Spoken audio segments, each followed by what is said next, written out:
Hey folks, welcome to the MB Wildman channel. On today's video, we're talking survival traps for raccoon.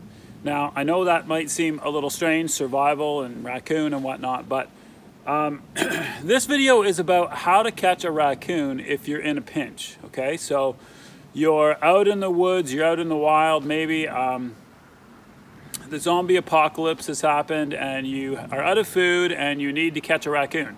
So why am I saying catch a raccoon, catch a raccoon? Wouldn't you want to catch a rabbit to eat instead? Probably, but raccoons are one of the easiest animals to bait.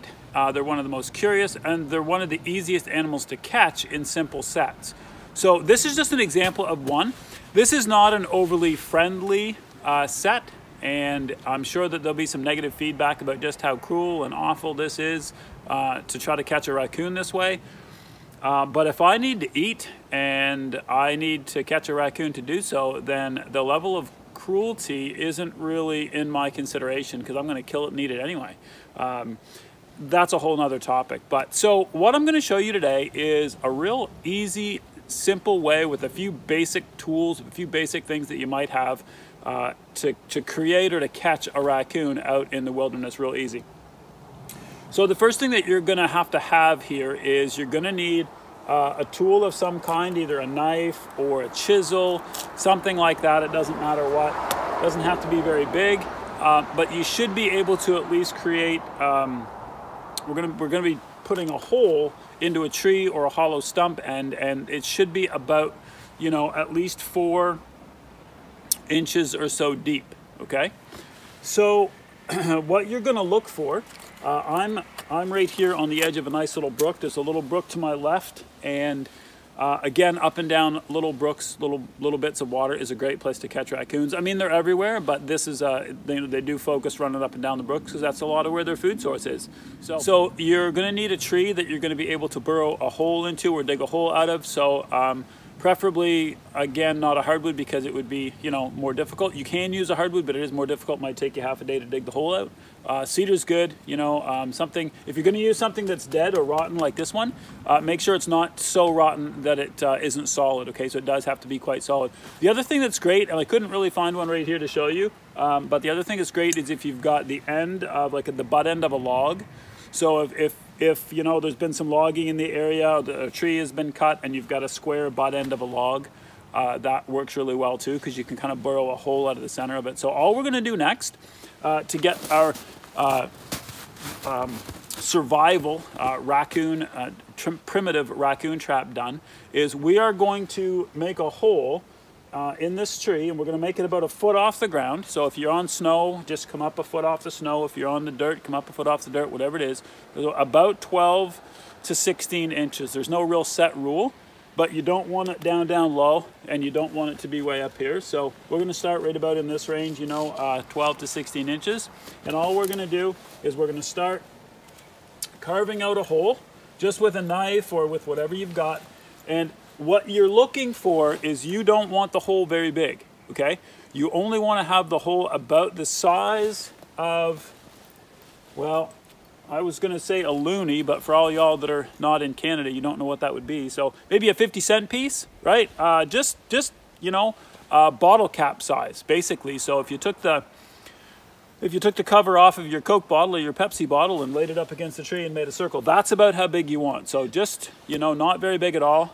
Maybe 1.25 inches, 1.5 inches would be lots, not even that much, right? So all you're going to do is you're going to burrow a hole into the tree or into the end of the stump, whatever it is you're going to use, right? And you're just going to keep reaming it out like that. Just twist it, however you're going to do it. And you want to do that back and forth, in and out, whatever it is, until you get that hole to be a good 3 to 4 inches into that tree. Now, I didn't say this was going to be easy, and I didn't say you were going to be able to do it in 5 seconds. So again, it's a matter of needing to catch something and wanting to do this. So just give me a minute here and I'm going to make this hole.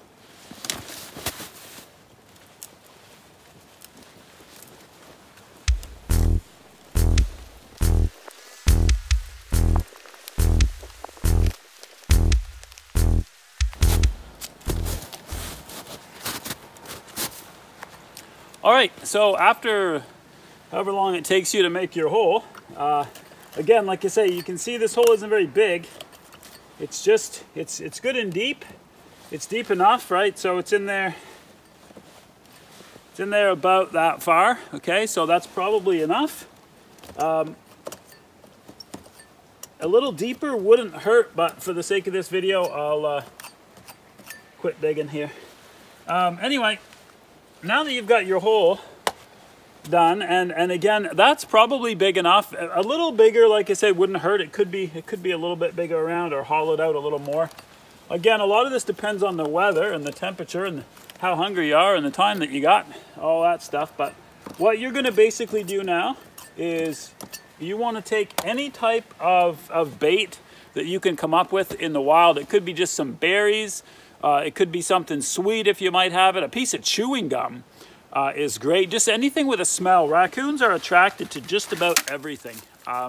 Any type of smell or flavor, you know, if you had a little bit of peanut butter or anything at all, right? So, but keeping in mind that if I'm trying to catch a raccoon to eat, I probably don't have any peanut butter left.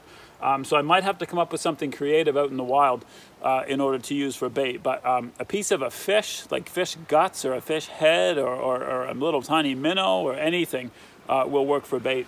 So what you're going to do is you're going to shove that as far back in that hole as you can. Like squish it way, way, way at the back of the hole.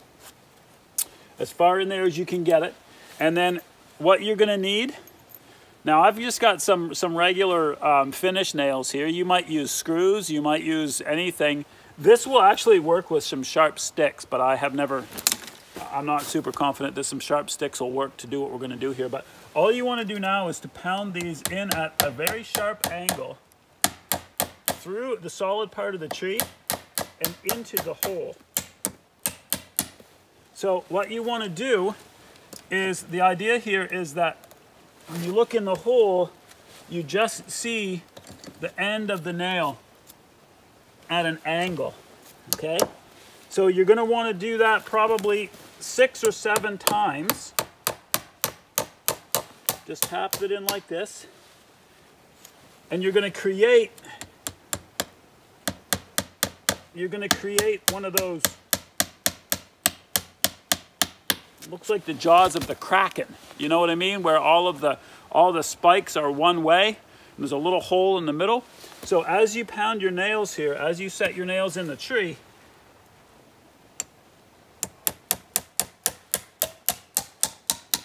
I'll show this to you close up in just a minute, but what you're going to do with 6 or 8 of these, screws are really good. And I can tell you why screws are really good. Screws are good because they're super sharp, right? But again, a lot of this will depend on just what you have to work with and what your level of survival or preparedness is for what you've got to work with. If you've got a screwdriver and a half a dozen deck screws, this works a lot easier. But I'll put one more nail in and then I'll show you up close exactly what we got.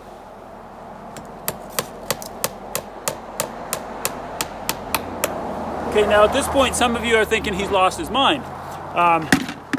A hole in the tree and a few nails isn't going to catch a raccoon. Well, I can tell you that it will, and I can tell you why. So what will happen here is that the raccoon will smell this bait. They'll come along, and they're a super curious animal anyway. They're not afraid to stick their head or their hand in any type of nook, cranny, hole, whatever. That's what makes them so easy to catch in coon cuffs, right? They don't think anything of just reaching in and grabbing hold of stuff. So a raccoon's going to come along here and they're going to see this and they're not going to care, and they're going to smell that bait in there. They can't get their nose or their tongue or their mouth in there at all. So what's going to happen is they're going to reach in there. Now on the way in, all of those nails are angled with the smooth side. So they're going to reach past the sharp part of the nail. They're going to get a hold of that bait. They're going to get their hand in there, try to find that bait.